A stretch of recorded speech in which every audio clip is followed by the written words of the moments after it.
Hello, আসসালামু আলাইকুম everyone. কি অবস্থা সবার? সবাই কেমন আছেন? এই দেখুন বনশ্রী নার্সারি সেন্টার। আজ চলে গিয়েছিলাম এই নার্সারিটিতে। তো আমার কাজিন উর্মি আপু বলেছিল নার্সারিটির কথা। তো আপু নতুন করে বারান্দায় অনেক ধরনের নাকি গাছ লাগিয়েছে। আমি আসলে দেখিনি, তবে আপু আমার সাথে বলছিল। তো আপু বলল যে সামনেই একটা নার্সারি আছে, চল দেখে আসি। তো যে বলা সেই কাজ, বাচ্চাদেরকে খালার বাসায় রেখে আমরা বের হয়ে গেলাম নার্সারিতে কি কি গাছ আছে তা দেখার জন্য। তো দেখুন কত সুন্দর সুন্দর চাপা ফুল, আর কিছুক্ষণ আগে যে গাছগুলো দেখছিলেন সেই গাছগুলোকে মেবি আপনার চায়না বট আর কি, বনসাই যেটা, ওই গাছগুলো। গাছগুলো কিন্তু অনেক সুন্দর, আর এখানে ছিল অনেক ধরনের ফলের গাছ, ফুলের গাছ, সবজির গাছ। এই তো এই গাছগুলোতে বারবার আমার চোখ আটকাচ্ছিল। আমার হাজবেন্ড মানে সাফার বাবা, সেও এই টাইপের গাছগুলো অনেক পছন্দ করে। আর এই গাছগুলো দেখে তো মানে আমি ভাবতেই পারিনি যে এখানে এই ধরনের গাছও পাওয়া যাবে। আর প্রাইসটা আমি বলবো অনেক বেশিই ছিল।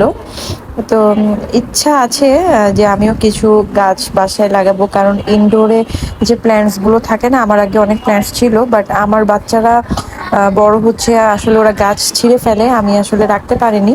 কিন্তু আমার গাছ অনেক ভালো লাগে, ঘরের ভিতরে চারপাশে একটু সবুজের ছোঁয়া থাকবে, আমার কাছে এরকম অনেক ভালো লাগে। তো এখানে হচ্ছে যে আমরুল গাছটা দেখে আপনাদের সাথে একটু ফুটেজ শেয়ার করলাম। তো আসলে এই বট মানে এটা মেবি কামিনী বনসাই। তো কামিনী বনসাইগুলো দেখে কি করব, নিব না রেখে যাব আমি ভাবছিলাম। আর এখানে যে প্ল্যান্টসগুলো ছিল এগুলো হচ্ছে একদম ইনডোরে রাখার জন্য, ব্যালকনিতে বা আপনি যদি রুমে এই গাছগুলো দিয়ে ডেকোরেশন করে সিম্পলি, আসলে গাছ এমনিতেই সুন্দর, আপনি গাছ দিয়ে খুব সিম্পলি ভাবে রেখে দিলেও দেখতে অনেক ভালো লাগে। তো পাশে আরেকটা নার্সারি ছিল, আমরা চলে গিয়েছিলাম এই নার্সারিতে ঢুকতে, এই যে এই আম গাছটি দেখতে পেলাম। এই নার্সারিটি এখনো পুরোপুরি রেডি হয়নি, কিন্তু আগেরটা থেকে এটা আবার দেখতে অনেক বড়। তো এই তো আপনাদের সাথে একটু শেয়ার করছি। এখানে এসে কিন্তু আমার খুব ভয় লাগছিল, কারণ এই নার্সারিটা মোটামুটি বড়, আর হচ্ছে লাইটিংটা আমার কাছে একটু কম মনে হয়েছে। এই দেখুন এখানে বিভিন্ন প্রজাতির ক্যাকটাসের জাতের মানে ছোট ছোট গাছ আছে, আর খুবই অ্যাফোর্ডেবল প্রাইসে, যে কেউ অ্যাফোর্ড করতে পারবে, এখান থেকে কিনতে পারেন। আপনি টব ছাড়াও গাছ নিতে পারবেন এখান থেকে। তো যেই গাছগুলোর কথা বলছিলাম, এই তো গাছগুলো আসলে এত সুন্দর। গাছপ্রেমীরা আসলে বোধহয় এমনই হয়।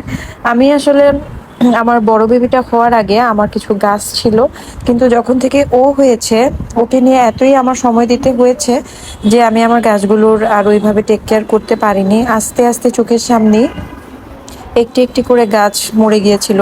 তো এখনো মনে হলে খুব খারাপ লাগে। আসলে গাছ এমন একটা জিনিস যেটাকে আপনার নিজের বাচ্চার মতো করেই যত্ন করে রাখতে হয়। তো এই যে আম গাছটার কথা বলছিলাম, আমার তো মনে হচ্ছিল যে এখান থেকে কিছু আম ছিঁড়ে নিয়ে যাই। তো এই দেখুন মাশাআল্লাহ কত সুন্দর। ভিডিওটি ভালো লাগলে লাইক, কমেন্টস এবং শেয়ার করে দিবেন। আল্লাহ হাফেজ।